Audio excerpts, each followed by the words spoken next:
So yan, for the week 3, fundamentals of food sanitation. So, ayan, didiscuss natin dito, ayan, bakit ba importante yung food sanitation, ayan, food safety. So, bakit ba kailangan mag-set ng standard, ayan, ng mga food establishment regarding food sanitation. So, learning objective. So, at the end of this lesson, we are expected to explain the importance of food sanitation, describe common foodborne illnesses and their sources. So, what are the common foodborne illnesses? Ano yung sintomas? Saan nakukuha? So, ano yung main cause nitong mga tinatawag na foodborne illnesses? And number 3, cite food sanitation regulations and standards. So, didiscuss din po natin mamaya, ayan, yung mga regulation, standard framework, ayan, na ini-implement, ayan nga, na kailangan i-comply, sundin ng mga food establishment. And then, yung mga government agencies na responsible for implementing food safety, so discuss din po natin later. And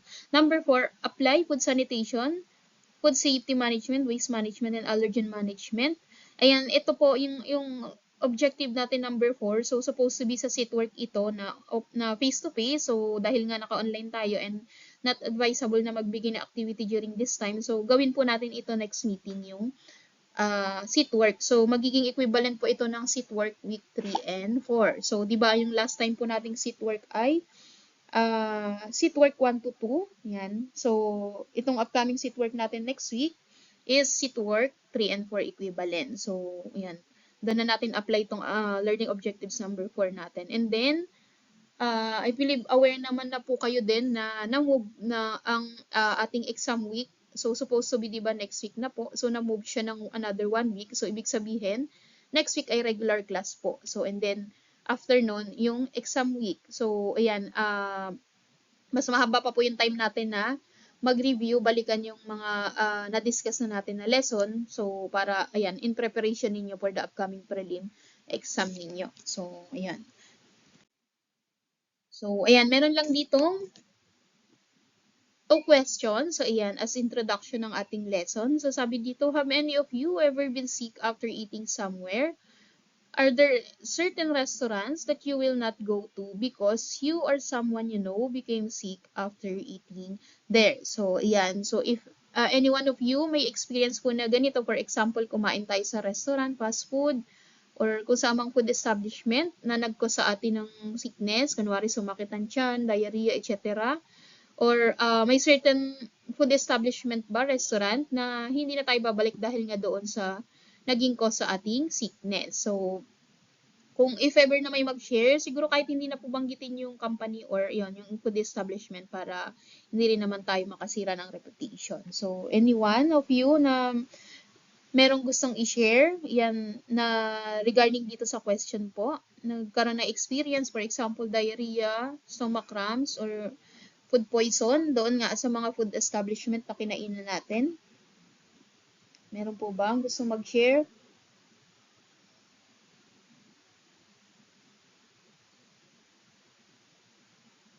Wala? So, sige. So, yan. Ano naman, given the situation, so alam ko naman pagka online, ang hirap talaga rin na interaction. Iba talaga pagka face-to-face yung class. So, siguro ako na lang para mabilis tayo. So, yan. Ako before, so may experience po ako na ganito. So, hindi ko nasasabihin yung establishment. So, actually, hindi siya restaurant. So, food stall ng lechon manok. So, yun. Marami namang company dyan. So, hindi ko na i-mention. So, after pandemic po ito nangyari, ayan, bago ako mag-work dito sa DYCI.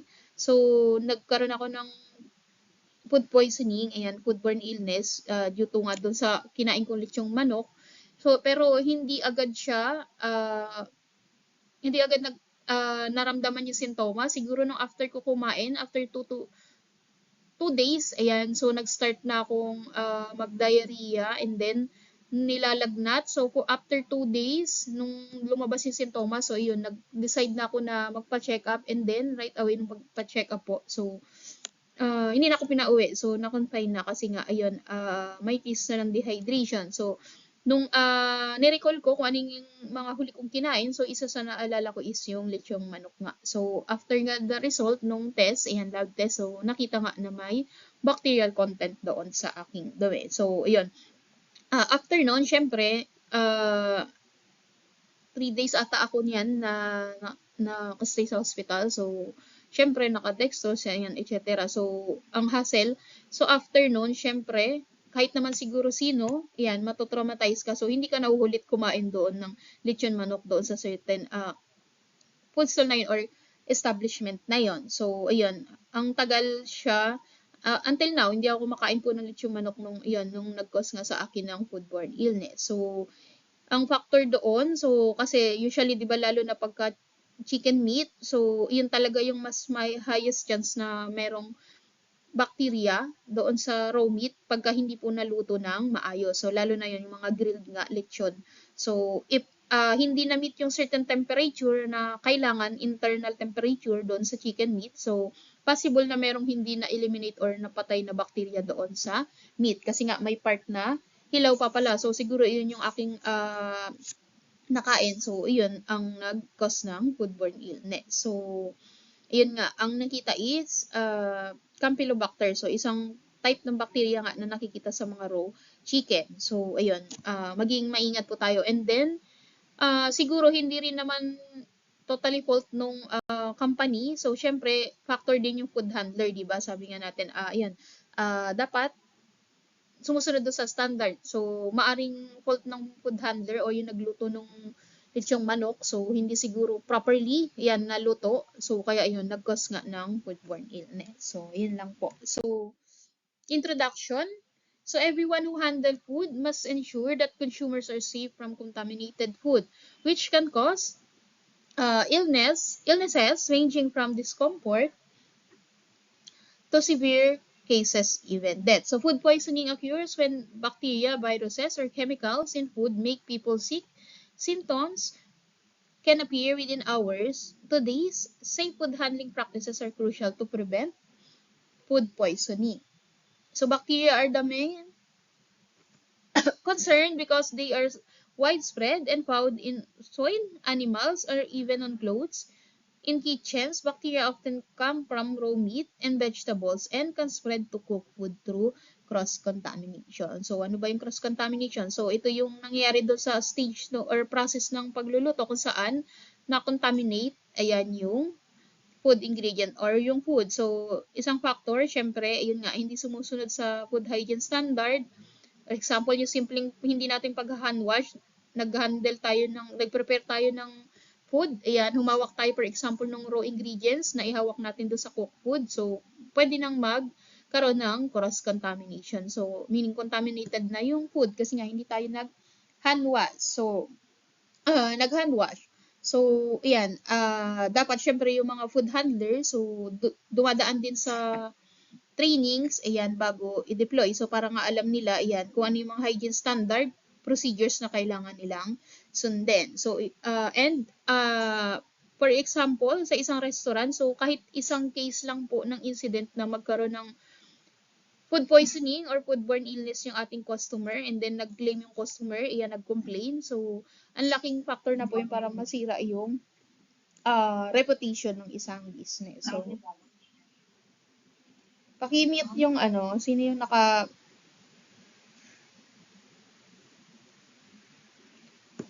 So, yun. So, even isang pagkakamali lang doon nga sa process, so mag-cause ng harm sa ating customer, so malaking factor na yun ang makasira ng reputation po ng ating business or ng company na ating employer. So, kagaya nga nung nangyari sa akin, so, di ba, dahil nagkaroon ng negative experience yung customer, so, hindi na bumalik doon sa ating business. So, hindi na siya naging repeat customer.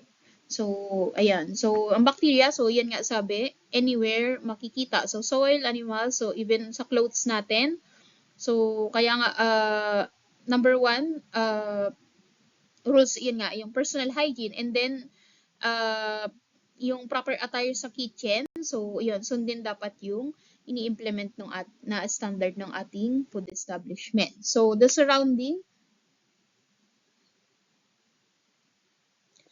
environment of a restaurant must be clean enough to prevent attracting any foodborne pathogens that may cause food poisoning to the customers.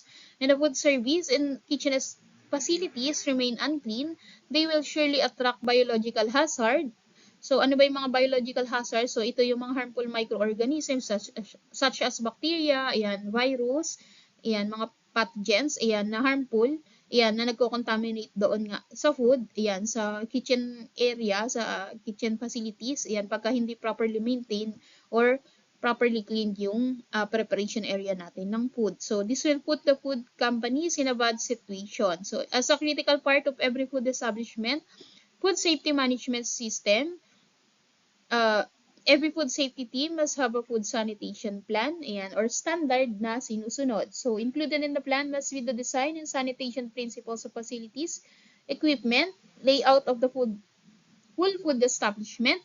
Sanitation requires the efforts of all food safety workers for it to work, as every step of the food chain must be kept clean, free from foodborne pathogens. Additionally, every food handler must be aware of proper food sanitation practices that must be monitored every day. So, ayun, dapat lahat po ng ating food handler, yan, food staff. So, responsible enough sila. So, sumusunod doon sa standard kasi isa lang po dyan ng maging pasaway or hindi sumunod sa standard. So, meron na kaagad risk doon ng cross-contamination nga doon sa ating food na pine-prepare. So, ayaw naman natin mag-cause ng harm sa ating customer. So, ayun, dapat make sure na nasusunod yung hygiene standard. And syempre, responsibility rin po ng mga manager, head, ayan nga, to oversee, monitor yung kanilang mga staff. So, kung nakakasunod nga doon sa standard na ating pinapatupad or ini-implement sa food establishment.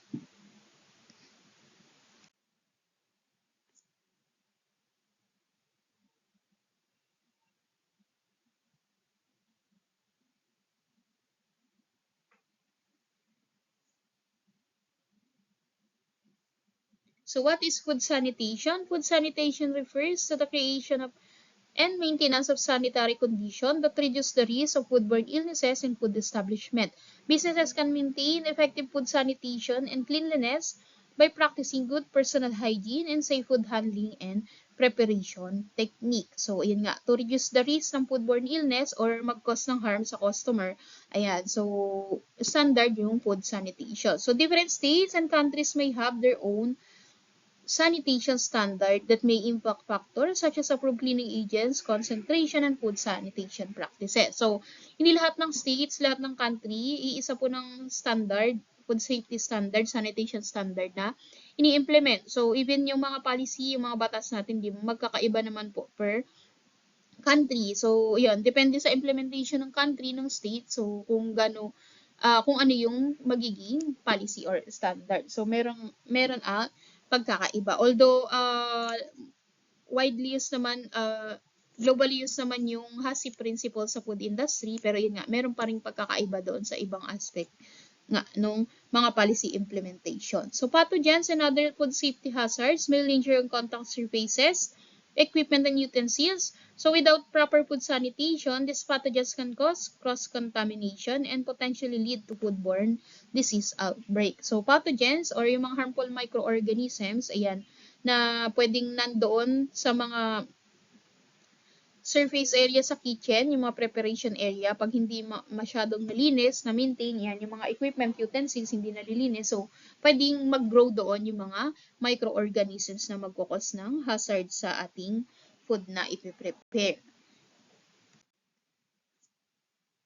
So, what is the difference between food safety and food sanitation? So, food safety refers to the set of practices performed to prevent the occurrence of foodborne illnesses, whereas food sanitation is the cleanliness and maintenance of the good and safe conditions of equipment and food service facilities. So, food safety, yan nga, a practice to prevent foodborne illness. So, yan yung process ng cooking, chilling, sa storage ng mga raw ingredients, ayan, storing, avoiding cross-contamination, ayan, to keep food safe, ayan, mula sa production hanggang i-serve na natin sa table, yan sa customer. So, dapat doon through every stages, process ng pag-prepare ng food is, nasunod yung standard. So, walang any chance for cross-contamination doon sa food. So, pag sinabi naman food sanitation, um,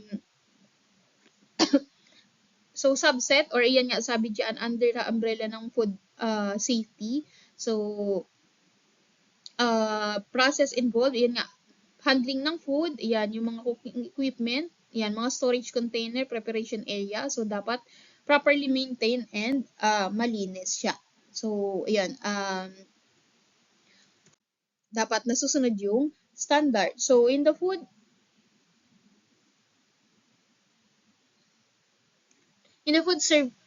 industry, sanitation is important because proper food sanitation practices can effectively reduce food safety risks with the help of proper instruction and regular schedule. So, yun nga, proper instruction, implementation, tapos na monitor yung employee, ayan, kung nakakasunod sa standard, and then,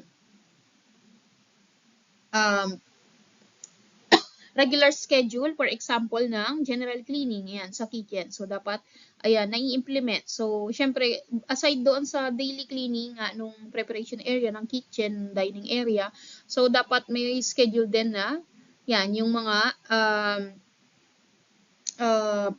monthly na general cleaning, and then yung pest control, importante rin. So, at least once a month, may pest control doon sa food establishment. Syempre, kahit gaano pa po kalinis yan, for example, organized naman malinis. So, dahil nga may food na piniprepare dyan, may mga nakastore na food ingredients. So, maaring maka-attract pa rin ng mga pests like ipis, daga. So, para to ensure yung safety, ayan, hindi pa mahay ng pests. So, dapat, yan, may monthly scheduled ng pest control. So, specifically, food sanitation can help address the following 4 concerns. So, una, food safety issue.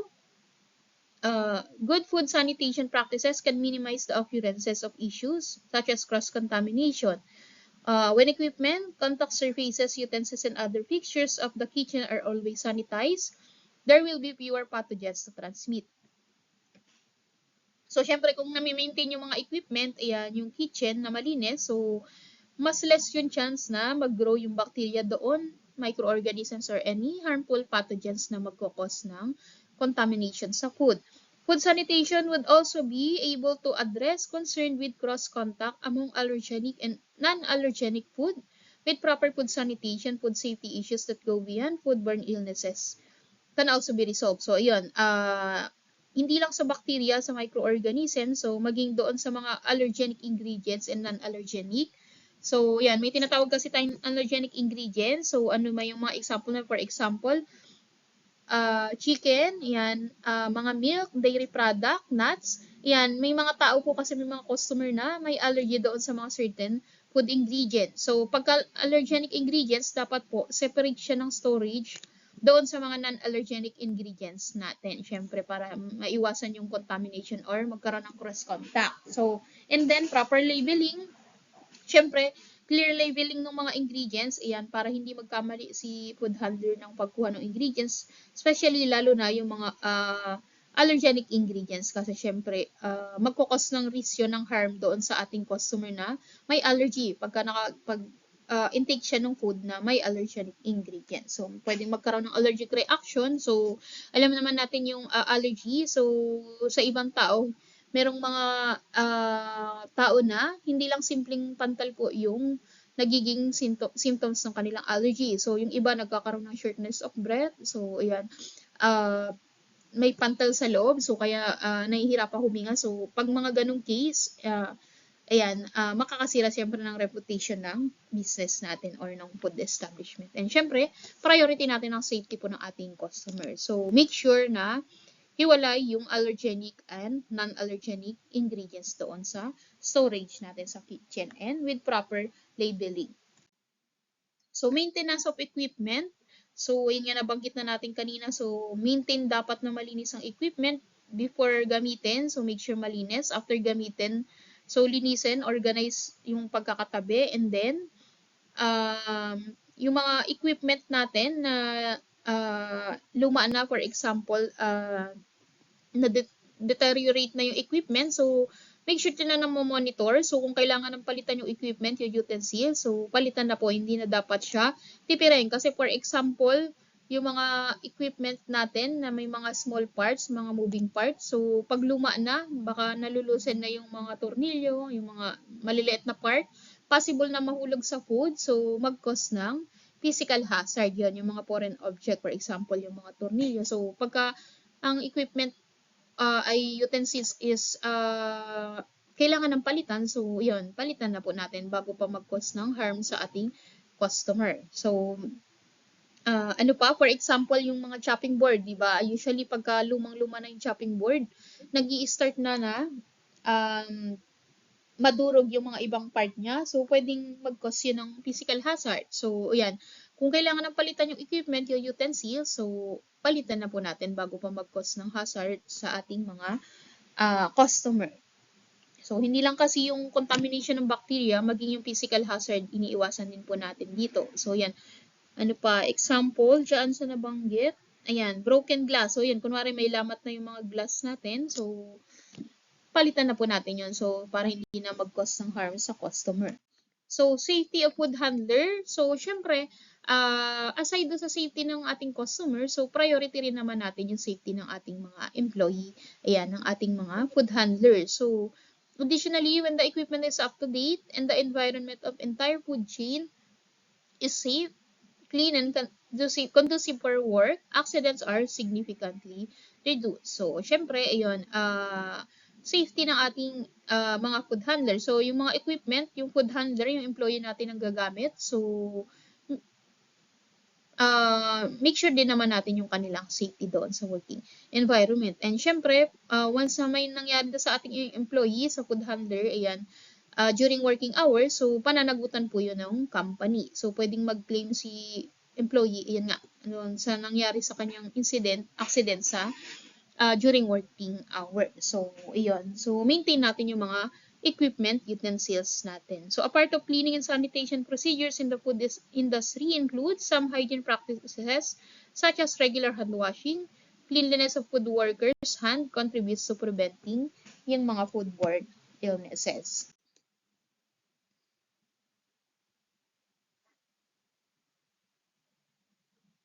So, the reputation of your business. So, yun, by following food safety standards, so napoprotektahan nga yung reputation ng isang food establishment or food business. So, ayan. Syempre, pagka satisfied si customer, ayan, walang any negative experience, so, possible na bumalik si customer doon sa ating food establishment. So, dahil nga safe sila, na satisfied sila sa ating service. So, ayun, mapoprotektahan yung reputation ng food establishment.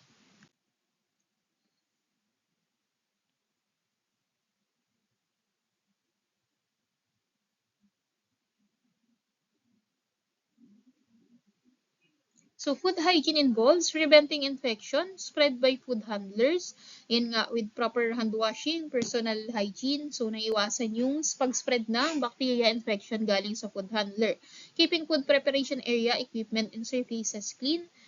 So, aims of food hygiene, protect food from contaminating risks, prevent harmful bacteria from multiplying to levels that cause illness. So, syempre, the more na may bacteria present doon sa area ng preparation ng food, ayan, sa mga utensils. So, habang tumatagal, so, nag-grow yun, so, nagmumultiply. So, hanggang sa ma-reach yung level na pwedeng na mag-cause ng illness itong mga harmful bacteria. So, make sure na na-eliminate ito by proper cleaning ng kitchen utensils and then proper cooking, right temperature doon sa mga food na ating piniprepare. So, benefits of food hygiene. So, satisfied si customer natin. Success yung business. So, good reputation. Legal compliance. High quality and longer lasting food. Yan, naiiwasan yung magkaroon ng food spoilage. So, yun nga, dahil maayos yung pagkakaprepare ng food. So, positive work environment. Ayan, for the employee and boosting staff moral and satisfaction. So, cause naman ng poor hygiene, so ayan, possible nga magkaroon ng outbreak, food poisoning, ayan, mag-cause ng risk sa customer. So, syempre, customer complaints, dahil sa negative experience nila, so, waste ng food. So, pag nagkaroon ng food spoilage, so, pest infestation, so, yun nga, pamahayan ng mga pests yung ating kitchen, food establishment, and suspension ng permit, ayan, by health authorities. Siyempre, pagka nag-cause tayo ng risk sa ating customer. So, kunwari, may namatay, so, or may nag-complain, ayan, na hospital, so due to incident nga sa food establishment natin, so pwedeng ipasara po or i-close or i-suspend yung ating food establishment. And syempre, legal fines and costs. So, anything na mangyari sa customer, so pananagutan po ng food establishment yon. So, ayun. So, dagdag expenses yung pagpapagamot syempre ng mga customer natin. So, and then damage to reputation through media or word of mouth. So, lalo na ngayon, majority ng tao is merong social media. So, hindi man lahat, pero majority ay may kanya-kanyang personal gadget. So, ang dali na pong kumalat online, iyan, through social media, yung negative feedback. So, pwedeng through social media or word of mouth, ayan, ipagsabi ng mga customer natin yung kanilang negative experience. So, sirang-sira yung reputation ng ating food establishment. So, ayan, ang mga magiging worst scenario, ayun nga, pagka walang proper food hygiene, food sanitation standard na ini-implement. So, key ways bacteria spread. So, yan, from hands to food, pag walang proper hand washing, utensils like cutting board, knives to food. So, kaya nga, standard po sa mga food establishment, commonly yan, gumagamit ng color-coded na chopping board and knife. So, bakit kaya? So, ang purpose po kaya meron ginagamit na color-coded para doon sa different raw ingredients. So, may intended na chopping board and knife. So, kahit nahugasan natin yan, so possible pa rin na may contamination dahil nga doon sa mga chopping boards. So, gumagamit ng separate na mga chopping boards and knives. So, may color-coded. So, for example, sa meat, red yung chopping board and knives. For example, sa vegetable, green. Ayan, so dairy products, yellow, so etc. So, separate na mga chopping board to avoid yung cross-contamination. So, from one food to another, especially from raw to cook. So, yun nga. So, dapat yung raw ingredients hiwalay doon sa cooked food. And then, syempre, pag humawak tayo ng raw ingredients, hand wash naman tayo bago tayo humawak ng mga cooked or ready-to-eat na food. So, bacteria multiply quickly under temperatures between 5 degree and 60 degrees Celsius. So, danger zone yun. Ayan, sa ganitong temperature, under this temperature, so, yung bacteria mabilis mag-multiply, dumami. So, hanggang sa mag-cause nga ng foodborne illness doon sa kakain nung food na contaminated. And syempre, time, the more na matagal na nakastore yung cooked food, so, habang tumatagal yan, mas nagkakaroon ng chance nga na magkaroon ng bacteria doon na mag-multiply. And syempre, moisture, isa sa factor bakit napapanis yung food. Yan. Yung moist kasi na area, yun yung paboritong area ng mga bacteria, microorganisms. So, doon sila usually nag-grow, nag-multiply sa mga may moisture na area. So, yun yung mga factor para mag-grow or multiply yung bacteria sa isang food. So, to prevent food poisoning, follow these 6 key practices. Assign responsibility for preparation and sale. So, yan, yung mga tasks sa food establishment. So, properly assign, properly disseminate yung mga tasks doon sa mga employee natin. So, para each employee, alam nila yung task nila daily, alam nila yung responsibility nila. So, madali nating mapinpoint kung sino yung may at fault. Yan nga, kung ano mang mangyaring na mga risk na scenario. So, yun, disseminate natin yung responsibility and task sa ating mga employees, sa mga food handlers. So, ensure all food handlers know and practice safe food handling. So, ayun nga sabi ko kanina, proper training, ayan, bago i-deploy si employee. So, dapat, aside sa orientation, may training siya to familiarize doon sa safety standard natin and sanitation standard. Maintain cleanliness and germ-free conditions for all utensils. Siyempre, lilinisin yung mga utensils. Follow safe food preparation technique. Store food safely. And display food safely. So, sabi dito, most people consider food hygiene common sense and aim to do the right thing.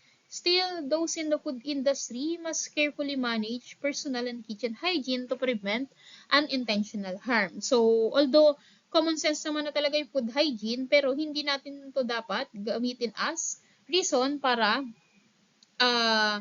hindi na i-monitor, hindi na maghigpit doon nga sa sanitation standard. So, syempre, isang food handler lang ang magkamali, yun nga, pwede na mag-cause ng risk sa customer natin. So, ayan. So, pag sa food industry, even naman sa bahay, so, yun, may standard, so, tayong sinusunod. So, ayan, sa pag-prepare ng food, to prevent nga yung unintentional harm. So, baka masyado tayong kampante. So, ayan, for example, si manager sabihin, common sense na alam na dapat nung food handler kung ano yung standard, pero syempre, kailangan niyang i-monitor, oversee, kung nasusunod nga yung standard to ensure nga na safe yung food for consumption. So, yan. So, sabi, manager is responsible for knowing the food sanitation rules and training their employees. So, yan. Implementation ng policy yan. Tapos, training sa employees. So, yan. Responsibility ng manager. So, yan. To monitor din yung mga employees and mag-provide ng proper training sa kanila.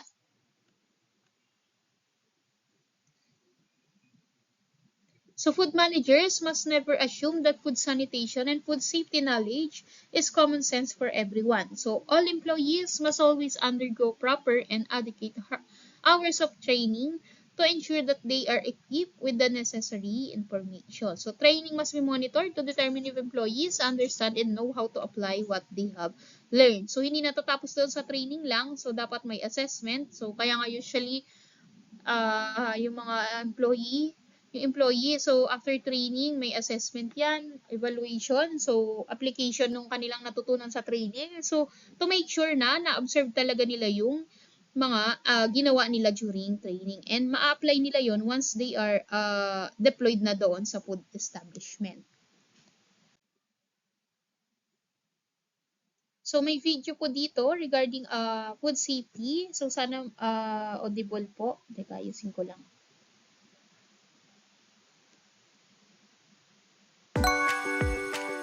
To make sure all of the great food you bring home from your commissary stays fresh, delicious, and healthy, follow these 4 simple steps. Clean. Wash your hands for at least 20 seconds with soap and water before, during, and after preparing food, as well as before eating. Wash utensils, cutting boards, and countertops with hot, soapy water after preparing each food item. Rinse fresh fruits and vegetables under running water, but don't wash raw meat, poultry, or eggs because this can actually spread germs. Separate. Always keep raw meat, poultry, seafood, and eggs separated from other foods. Store them apart and always use different cutting boards, one for meats, poultry, and seafood, and another for fruits, vegetables, and breads. Cook. Heat all foods to the right internal temperature to kill the germs that can make you sick. The only way to tell if food is safely cooked is to use a food thermometer. Chill.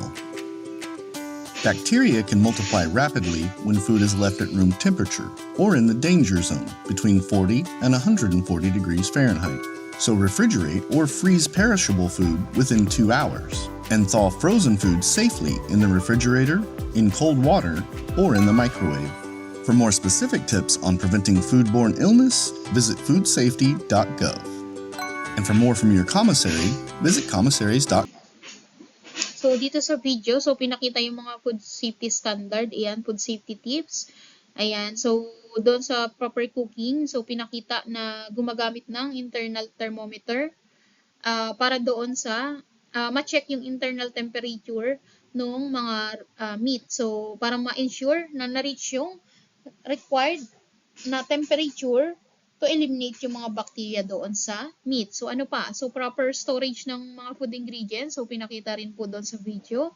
Ayan, yung designated na chopping board. So, although hindi gumamit ng color-coded na chopping board doon sa video, pero ayun nga, may separate chopping boards siya doon sa raw meat and vegetable. So, ang pinaka-standard po, iyan, sa food industry is yung color-coded talaga na chopping board. So, iyan, ma-encounter nyo naman po yon. So, pag meron na kayong laboratory subject, iyan, sa kitchen laboratory. So, may mga color-coded chopping board na dapat sinusunod natin as standard. So, next.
So, foodborne illnesses and contaminants.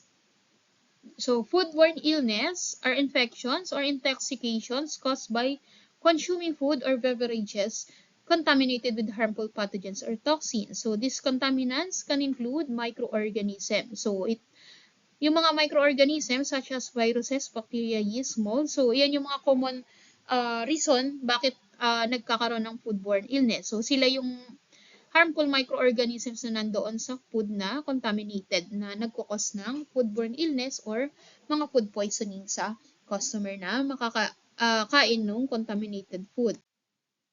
So, yan. So, even though may mga microorganisms na harmful, so meron din namang ilan sa kanila merong beneficial na napoprovide. So, some microorganisms are beneficial because it break down dead plants and animals. So, yan. For example, di ba yung mga dead plants and animals, paano ba sila nade-decompose, nabubulok? Ayan. Kunwari, nasa soil.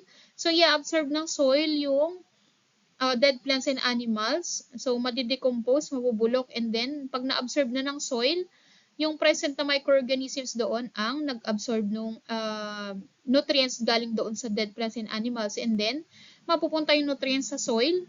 So, pwede siyang gamitin as fertilizer para sa mga bagong pananim. Ayan, sa mga farm, garden. So, nagagamit yun as fertilizer. And then, some microorganisms help produce foods like yogurt, cheese, bread, and wine. So, ayan, kung familiar po yung iba or hindi pa, so ayan, merong mga present na microorganisms doon sa ating mga food like yogurt, cheese, bread, and wine. So, for example, sa yogurt and cheese product, so meron po doong living microorganisms na present na tinatawag po na lactic acid bacteria. So, safe naman for consumption yon. So, hindi siya harmful na microorganism. So, and then sa bread naman, yan, yung mga bread natin, merong present doon na microorganisms, yung yeast, ayan, type of fungus yon na present doon nga sa mga bread products. And then, even sa mga wine, meron ding microorganisms na present doon na part nung process ng fermentation ng mga wine. So, some microorganisms produce antibiotics like penicillin. So, yun.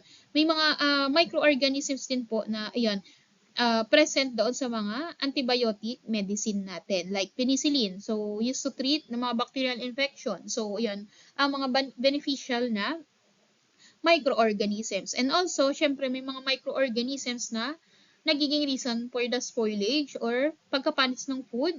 So, ayan, paano ba natin malalaman na merong food spoilage or panis na? So, syempre, yung appearance ng food, magbabago. Yung texture, and then, usually, nagkakaroon ng parang mga bula-bula, di ba, pagka panis na. And then, syempre, yung flavor and smell. So, iba na talaga and hindi na siya ideal na kainin or i-consume. So, although, sabi dito, consuming spoiled food usually doesn't cause illness. So, usually, pagka paniswa lang ng food. Pero syempre, as a food establishment, so hindi naman natin pwede i-serve kay customer yung panis na food. So, pwede pa rin mag-cause ng harm doon sa customer. So, pathogens, less than 1% of microorganisms are harmful and cause diseases. These are called pathogens such as viruses and food poisoning bacteria. So, yan. May mga types kasi ng microorganisms na less harm or yan, sabi, less likely to cause ng food poisoning, pero may mga microorganisms din naman na talagang harmful and deadly pagka na intake natin. So, kagaya nga nangyari sa akin, si Campylobacter, ayun, sa raw meat, sa chicken. So, harmful po yung ganong klase ng bacteria. For example, Campylobacter, Salmonella, Staphylococcus. So, ayun, yung mga nakakatakot na ma-ingest na klase ng microorganisms kasi nga it will cause talaga ng severe symptoms doon sa customer natin.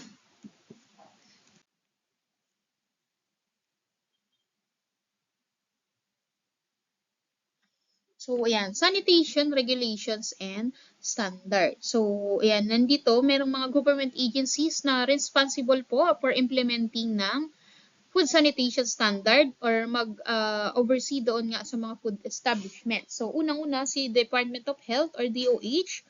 DOH oversees sanitation standard across various sectors, including food handling and preparation, water quality, waste management, and public health facilities. So, ayan, si DOH, primary government agency na responsible for ensuring yung health and well-being ng mga Filipino citizens. So, under ng DOH, ayan, may mga iba't ibang sector pa. So, mamaya isa-isahin po natin yon. So, hindi lang sa food handling and preparation, maging yung water quality, for example, sa mga mineral water station, ayan. So, ayan. So, minomonitor din yung water quality. So, proper waste management, ayan. And also, health facilities, ayan. Public health facilities. So, dapat napoprovide ng maayos na health facilities yung community nga. So, under ng responsibility yan ng DOH.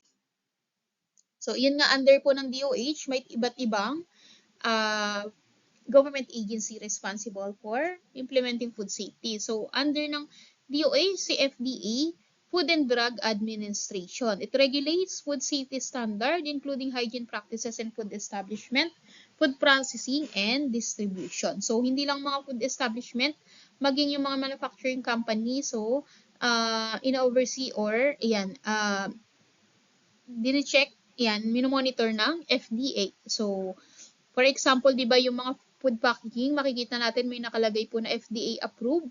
So, ibig sabihin nun, so pumasa sa compliance, ayan, sa monitoring, evaluation ng FDA. So, safe for consumption yun kasi nga FDA approved yung kanilang mga product. So, kumbaga dumaan sa inspection, ayan, monitoring ng FDA. So, nag-comply sila doon sa standard. So, ayan, nag-certify na FDA approve yung kanilang mga product. So, for the water quality naman, si Philippine National Standards for Drinking Water or PNSDW, so under ng DENR and DOH po itong government agency na to, it sets standard for water quality across the country. So, ayan, nagkakonduct sila ng inspection doon sa mga mineral water station, ayan, to ensure yung compliance nila dito sa standard ng PNSDW. So, for the waste management naman, so we have Ecological Solid Waste Management Act. So, under ng RA 9003, so it outlines guidelines for proper waste segregation, collection, recycling, and disposal to ensure public health and environmental protection. So, yan, yung proper waste disposal, so waste segregation, ayan, ini-implement under nitong RA or Republic Act 9003, Ecological Solid Waste Management Act. So, paano ba yung proper waste segregation, di ba? Hinihiwalay po natin yung biodegradable, nabubulok doon sa non-biodegradable. And then, usually, meron pang recyclable. So, para, ayun nga, proper segregation ng ating mga waste. So, hindi dapat halo-halo. So, ayun. For the safety ng public health and ng environment, syempre. And then, for public health facilities, sanitation standard for hospital, clinic, and other healthcare facilities are set by the DOH to prevent the spread of infection and ensure safe patient environment. So, si DOH, hindi lang po sa food establishment, ayan, food manufacturing, food company, maging sa public health facility. So, sila yung nag-i-implement ng standard, ayan, policy, ayan, sa mga healthcare facilities, ayan, usually, lalo na to prevent yung spread ng infection, ayan, for the safety and kapakanan nga nung mga Filipino citizen. So, for example, di ba, during pandemic, so, usually, nakikita natin lagi sa balita, ayan, si DOH, kasi nga, sila yung nag-i-implement ng mga health protocol, ayan, safety protocol, ayan nga, to help prevent yung spread ng virus, bacteria, yan, sa public community. So, community sanitation. So, syempre, aside dun sa mga government agencies na nabanggit, so, yung ating LGU, ayan, municipality, so, yung local government unit, so, responsible for implementing sanitation program at the community level. So, within do sa community niya, sa barangay niya na nasasakupan, so, responsibilidad niya po to implement ng sanitation program. Or kaya naman, iyan, to provide ng mga workshop, educational seminar, para maging aware yung mga tao, community sa barangay niya na about importance nung proper hygiene, ayan, zone sa kanila, and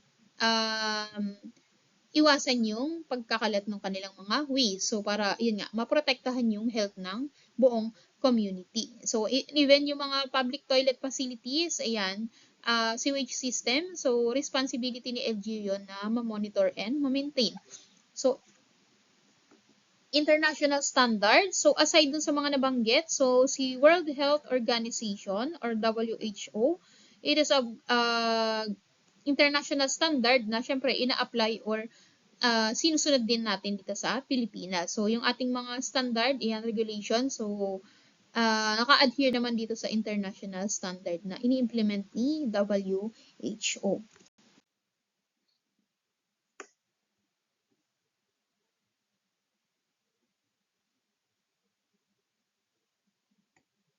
So, yan. So, move forward na tayo. So, nandito na po tayo sa cleaning and sanitizing agents in food sanitation. So, different types ng cleaning agent, cleaning chemical. So, importante kasi na knowledgeable din po tayo dito as food handler. Ayan.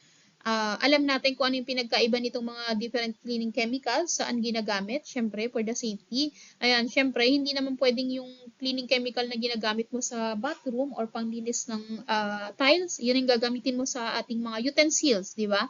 So, magkaiba yun. So, iba-iba yung cleaning agent. So, make sure, yan, na knowledgeable tayo dito kung tayo man ay food handler. So, to ensure yung safety. So, una, we have detergent. These are used for cleaning surfaces, removing dirt, grease, and organic matter. So, they are effective in preparing surfaces for sanitation. So, yan. Detergent, usually ginagamit sa mga surface area, sa kitchen. Ayan, panglinis, alis ng mga dirt, grease, ayan, na naiwan doon sa preparation area ng kitchen. So, sanitizer naman, these agents reduce microbial contamination to safe level.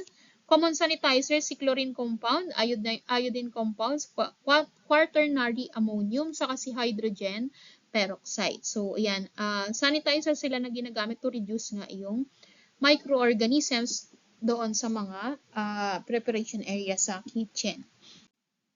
Chlorine compounds, chlorine-based sanitizers kagaya ng bleach. So, saan siya usually ginagamit? So, usually, panlinis ng CR, ayan, ng floor.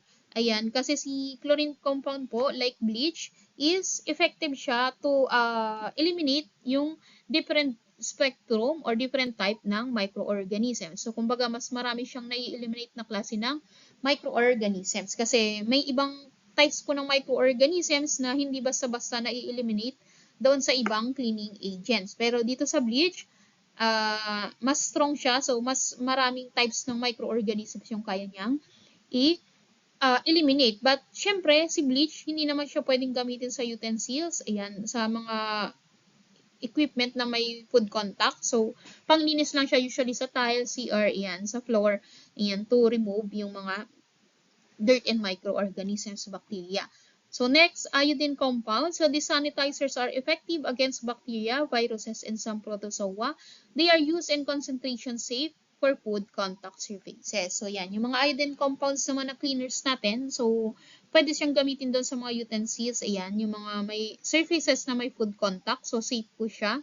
Ayan, si iodine compounds. And then effective din against bacteria, viruses, and protozoa na type ng microorganisms. So, yun. Mahalaga na alam po natin yung differences. So, ano yung mga cleaning agents na safe yan na magkaroon ng contact dun sa food surfaces or yung mga hindi. So, alam natin dapat kung ano yung mga usage nitong mga different chemicals na panglinis.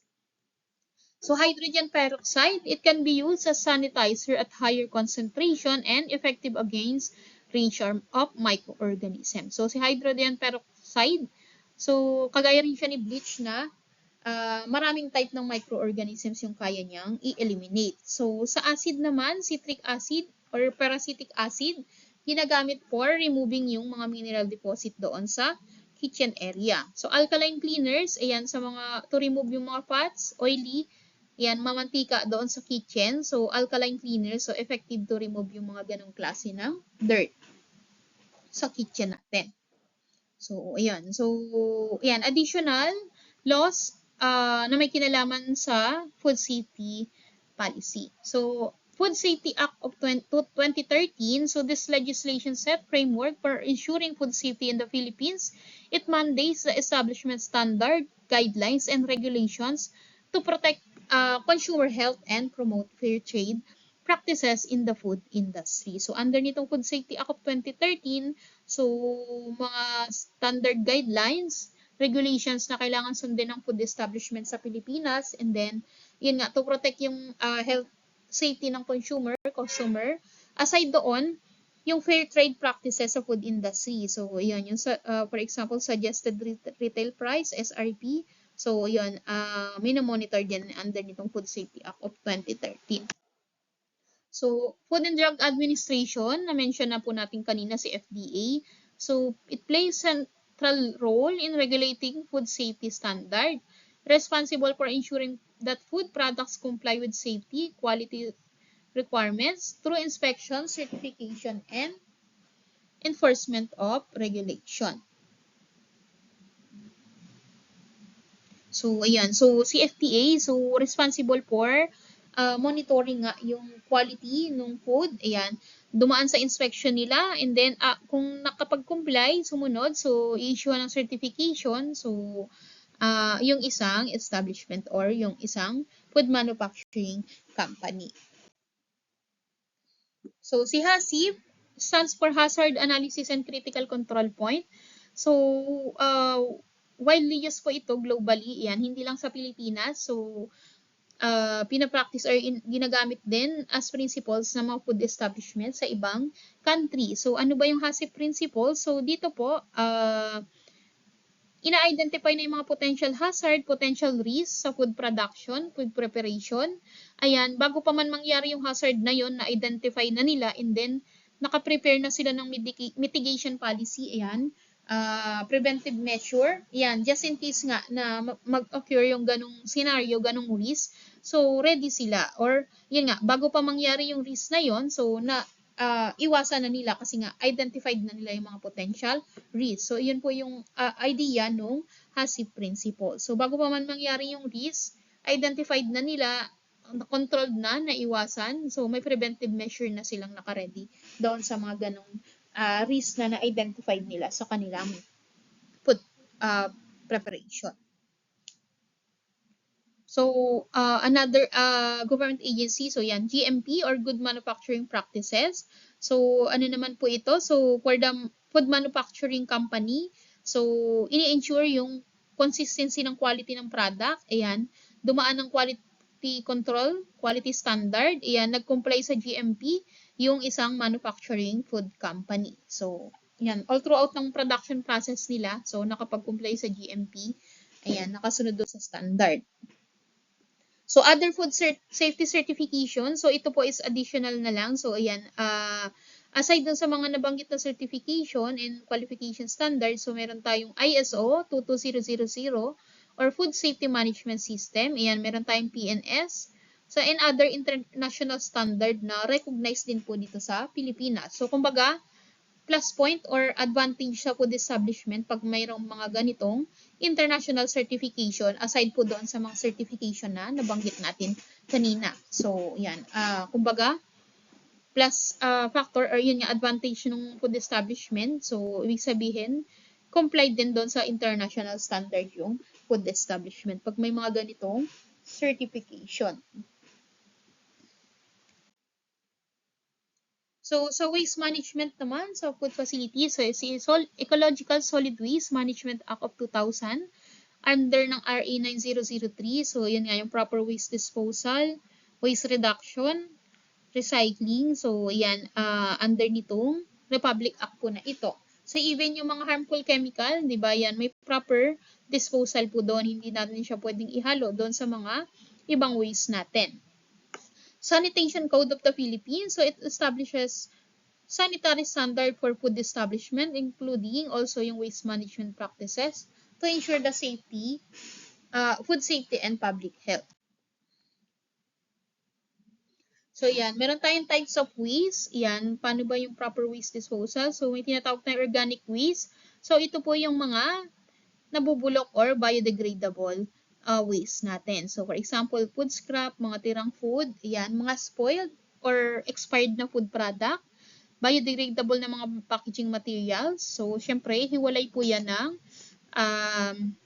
dispose or ng yan, trash bin. So, usually, gumagamit pa tayo ng color-coded trash bin para dito sa different type ng waste. So, pagka biodegradable waste, usually, ginagamit siya for composting. Ano po yun? So, yun nga, yung nilalagay under the soil kasi nga nabubulok siya. So, i-absorb ng soil, magagamit as fertilizer. So, sa inorganic waste naman, so ito yung mga non-biodegradable. For example, plastic container, packaging, mga metal cans, yan, glass bottles and jars na pwede nating i-recycle to lessen yung waste. And then, sa hazardous waste, so yun nga, yung mga cleaning chemicals agents, mga used na cooking oil. So, yan, proper disposal din ito. Hindi pwede basta itapon kasi nga mga hazardous waste po ito. So, dapat nakakomply din, nakasunod din doon sa standard ng proper waste management.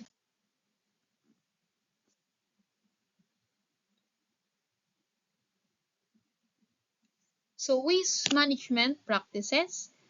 Waste segregation, so yun nga, segregate yung waste into biodegradable, non-biodegradable, and hazardous categories.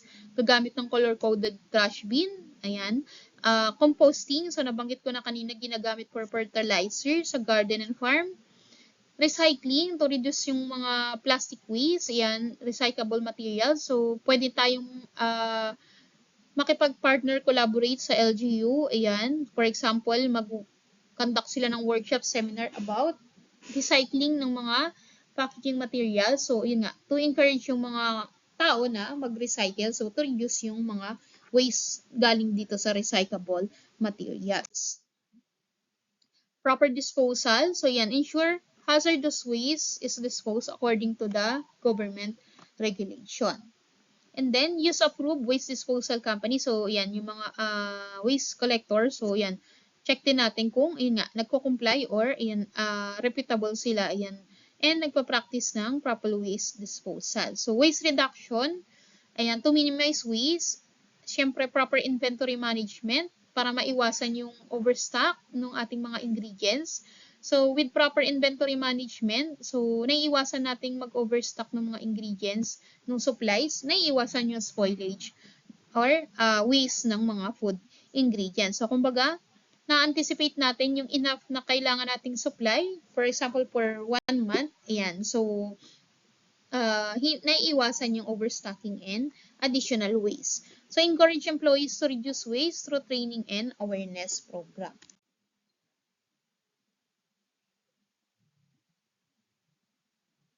So, yan. Towards the end na po tayo ng ano. So, in 5 na pala. Sorry, sabi ko hanggang 5 lang tayo. 5:40 na. So,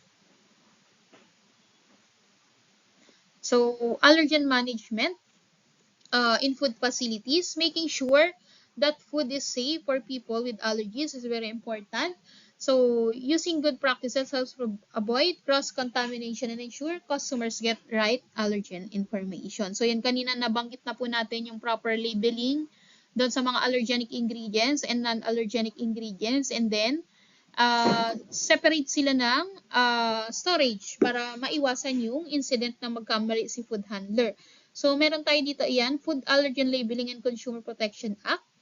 So, US law po ito. Ayan, although US law siya, ginagamit pa rin siya worldwide or ina-adapt itong policy po na ito. So, doon sa proper labeling ng mga major food allergenic ingredients. So, sa FDA, again, ayan nga, nag-set ng standard policy for the safety ng consumer natin. So, ito po yung mga common food allergens na mga ingredients. So, ito commonly yung mga nagkukos ng allergy doon sa mga taong may allergy sa certain ingredients. So, yan, milk product, eggs, fish, mga seafood product, yan, yung mga types of nuts, and soybeans. So, kung mapapansin nyo po sa mga food establishment, yan sa mga restaurant, usually sa counter or kaya sa dining table, may mga notice sila doon or signage na as reminder sa customer na yung some of their food may contain mga allergenic ingredients. Ayan. So, to give awareness sa customer, syempre, lalo na yung may mga allergy. So, ayan, usually makikita nyo ito sa mga restaurant, ayan, na-observe ko din. Kahit sa mga cafe, usually meron na sa Dunkin', nakita ko yan sa counter, nakalagay nga doon na some of their product is may allergenic ingredients. So, syempre may mga milk silang ginagamit doon sa mga coffee product nila. Ayan, iced coffee. So, ayan. So, pwedeng mag-cause ng allergy sa customer na with allergies. Ayan, sa mga restaurant din. And then, dito sa school, kung na-observe po ninyo, ayan yung mga food concessionaire, ayan sa canteen, ito sa cafeteria natin sa Marcela, dito sa hotel. So, merong sticker or reminder na nakalagay na possible na may allergenic ingredients yung mga food product. Para maging aware, yan, mag-ingat yung customer yan, sa pagpili ng mga food.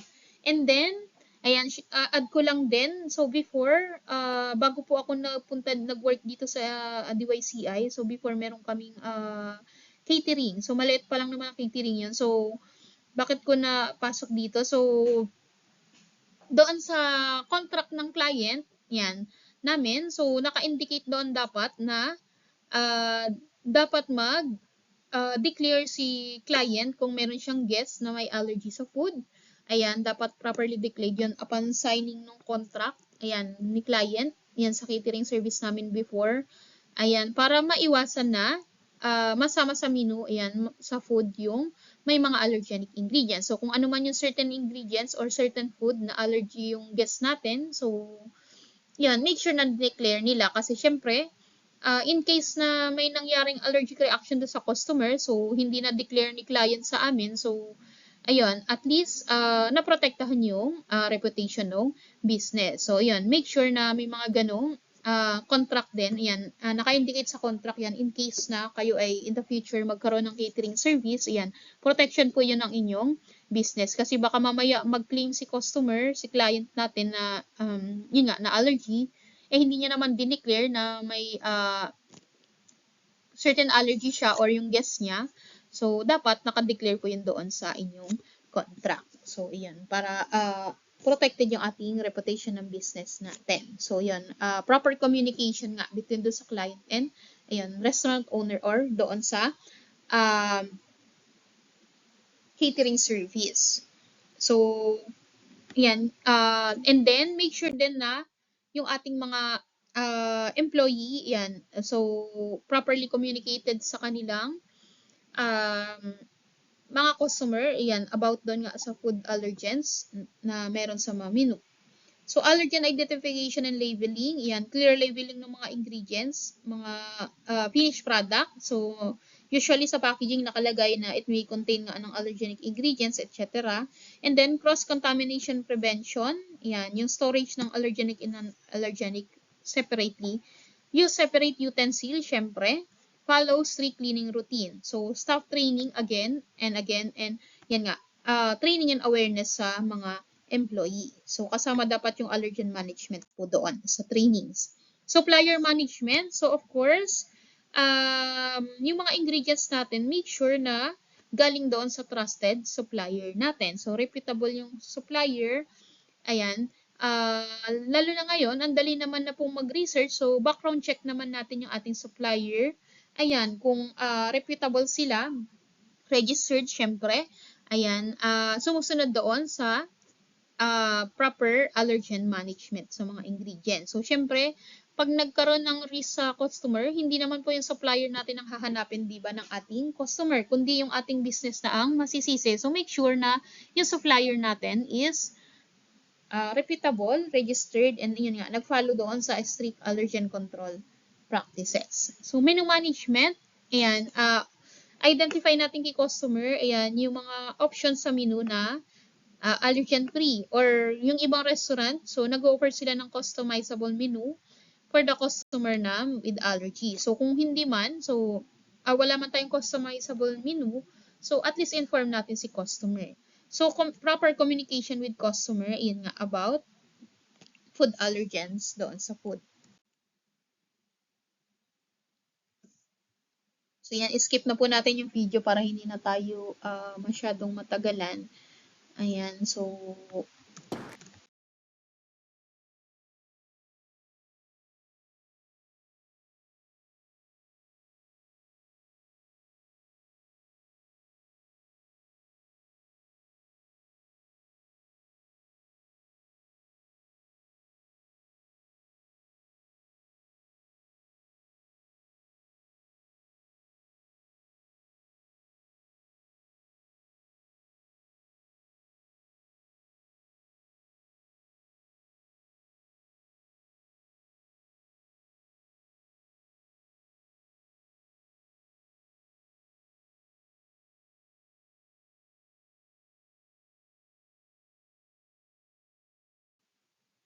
oh, yun. Dulo na po pala yun. So, itong seat work, so again, during face-to-face class na lang po. So, tinanggal ko dito yung scenario muna. So, pag-usapan na lang po natin ito sa face-to-face class natin. So, skip na po natin yan. So, sa assignment, so nakababa naman na ako sa Schoology. Doon nyo na lang po i-check. Disregard nyo na po ito. Nakasummative na sa Schoology yung hanggang week 4 na seat work, assignment. And then sa quiz, after natin i-discuss yung week 4, magbababa po ako ng summative quiz sa Schoology.